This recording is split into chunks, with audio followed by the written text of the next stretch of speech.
What's up, everyone, and welcome back to another episode of Izzy's Retro Video Game Reviews. And on this episode, I'm taking you all the way back to 2012 to talk about WWE 13 or WWE 2K13, whatever you want to call it. We're going to talk about it all on this episode, so let's just get right into it.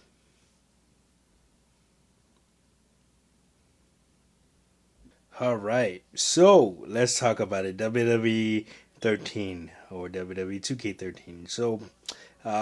So the reason why I say WWE 13 or 2K13 is because when the game first came out, it came out under THQ, which at the time was facing bankruptcy. So every like and you know the relationship between WWE and THQ. They've had a long-standing relationship, dating all the way back to WrestleMania 2000 on the N64. So and 13 years later, 12 years later, they're facing bankruptcy, and so some copies of WWE 13 were came with the THQ logo, and the some if you bought a later copy of the game, you would get WWE 2K13, which happened right after 2K won the rights to take over WWE licensing for video games. So if you have a copy and it says WWE 2K13 or WWE 13, it's the same game. But all right, so let's focus on. Let's take a look at the cover athlete CM Punk. Now, at the time of the game's release, CM Punk had just came off of a historic 434-day run as WWE champion with Paul Heyman in his corner.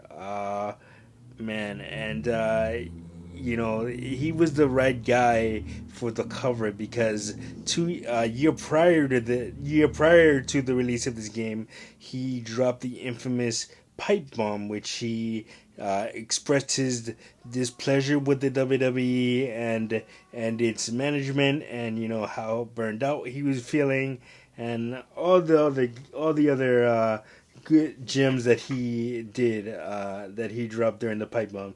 Mentioned some of his friends, and how he's going to take the WWE Championship and defend it in other promotions such as Ring of Honor and stuff like that. It was probably one of the best promos in WWE history, and not just at the time, but in the history of WWE.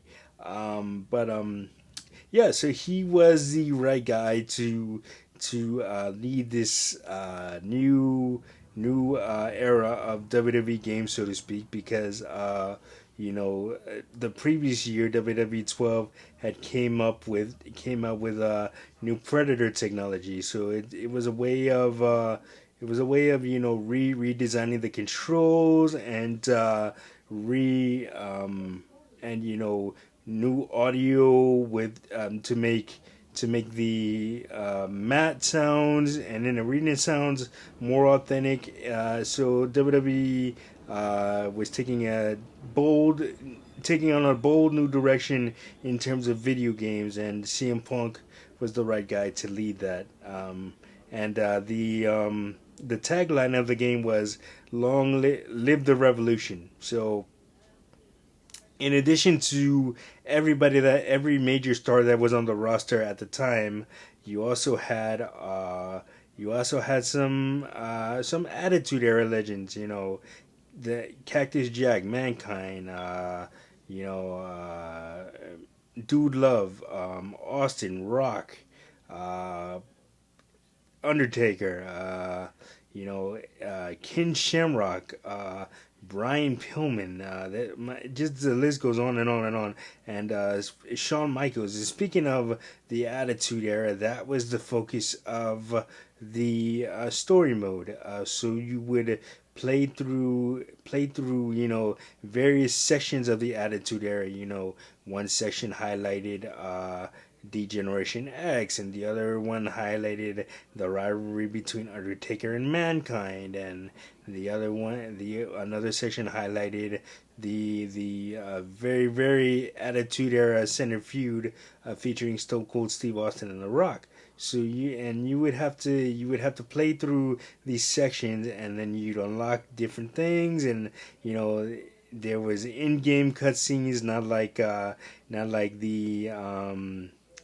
the technology that would go on to be used later in WWE games, where they would use real footage from whatever they're describing, and then you would shift back to gameplay. I think that particular trend that I just talked about started in WWE 2K22. It only lasted 2 years before they went back to in-game cutscenes. But hey, um, but yeah, no. What was also cool about this was was you had JR and King on commentary. Now, if you didn't grow up in the Attitude Era, Jim Ross and Jerry Lawler were the soundtrack for that particular era, man. Every Monday night, you would hear JR and the King, on commentary on Raw, and they delivered some of the most iconic calls of the Attitude Era. So it was really, really cool to have JR and King reunite for that particular mode.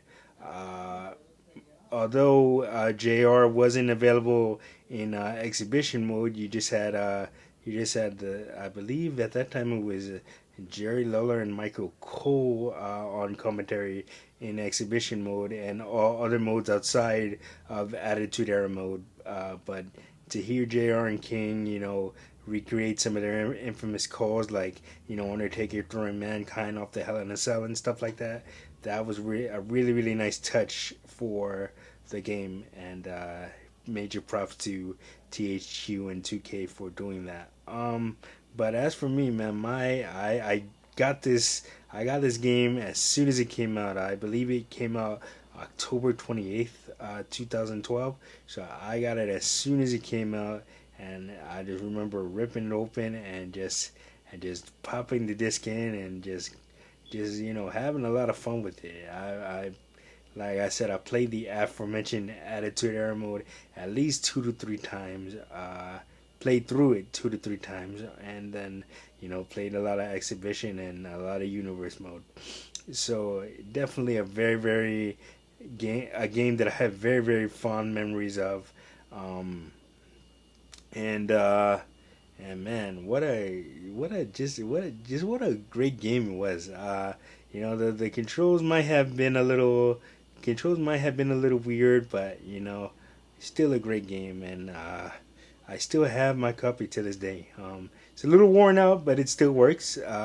Might fire it up after I'm done with this review. But hey, man, what a great time to look back on things, man. And it's ironic that CM Punk is on the cover, because 2 years later he would leave the company and not return after almost 10 years. So, and man, but anyway, that is gonna do it for this episode of Izzy's Retro Video Game Reviews. But before I go, let me know what you guys' memories were of WWE 13, and what you hated about it, what you loved about it. Let me know all that down in the comments. But that is gonna do it for this episode. Like, subscribe, share. Don't forget to hit that notification button so you don't miss a video. And I, of course, will see you guys on the next one. Peace.